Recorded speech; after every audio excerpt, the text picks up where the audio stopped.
Professor Silvio Meira.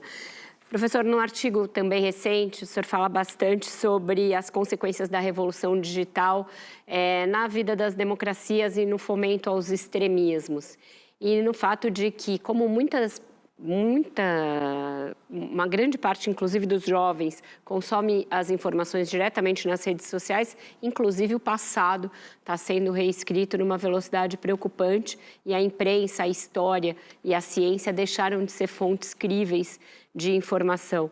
Como se contrapor a esse fenômeno da corrosão da democracia? O ex-presidente Barack Obama falou, e o senhor cita essa reflexão dele no seu artigo, que seria necessário reinventar instituições e valores a partir da realidade que a gente vive. Como se faz isso?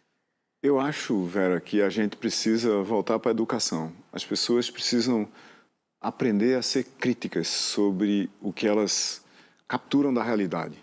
Isso aqui poderia ter acontecido, deveria ter acontecido, esse conjunto de agentes conseguiria ter causado isso e com essas consequências.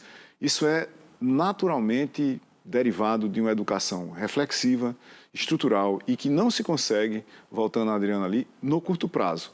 A gente tem que reestruturar a educação e as pessoas têm que, por exemplo, de novo, vamos voltar para o ensino médio. Só 15% das pessoas que saem do ensino médio no Brasil vão fazer algum outro curso. Então, o que a gente não conseguir fazer até o ensino médio não é universal. E nem o ensino médio em si já é universal, mas pelo menos tem uma certa universalidade ali. Até o ensino médio, até o fim do ensino médio, as pessoas deveriam ter entendido como é que as redes sociais funcionam. O que é marketing dentro de redes sociais? Não para saber fazer, mas para saber ao que é que elas estão sujeitas. O que é um algoritmo de recomendação? Como é que composta uma timeline? É como se a gente chegasse e dissesse, ó, todo mundo tem que saber das leis de Newton. Por exemplo, se você tentar ficar fora de uma janela de um prédio, tem uma força da gravidade que está codificada numa lei de 1600 e pouco, que vai levar você para baixo com consequências desastrosas. Isso é parte da realidade. Redes sociais são uma parte intrínseca e incontornável da realidade. As pessoas deveriam ter que entender isso. E isso é parte do problema de formação para a vida na sociedade. Eu não vejo alternativa. Mas elas questionam até dados, e dados ali muito objetivos, fatos históricos. Sim, mas é parte. Tem gente questionando que o 11 de setembro não aconteceu, que o homem não pisou na Lua. Mas veja, isso está na história inteira, né? Na disputa pelo poder em Roma entre Otaviano e Marco Antônio. Nós estamos falando há 2000 anos, né?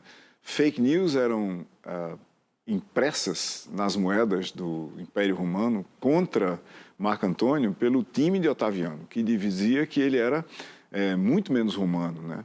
Muito menos humano, porque estava afastado, estava no Egito, não estava lá, e etc. e tal. Então, esse universo de você negar a realidade, ele vem conosco.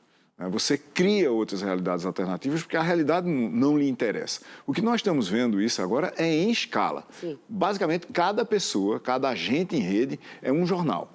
E cada agente em rede com um certo grau de influência é um jornal que tem impacto. Cada conjunto desses de jornais pessoais que têm impacto, associados e manipulados por algoritmos de recomendação para pessoas que não falam nada, mas só ouvem, criam imaginários. As pessoas estão cansadas, eu estou cansado de ouvir isso de muita gente. Não, porque eu li isso na internet. Eu digo, mas é exatamente em que fonte? Porque a internet não é exatamente um jornal com a curadoria. Senão, mas chegou para mim pelo WhatsApp. Eu digo, quem escreveu? Veio da onde? E normalmente são pessoas de boa fé que leram alguma coisa que apareceu no WhatsApp como se tivesse saído aqui no Roda Viva. Roda Viva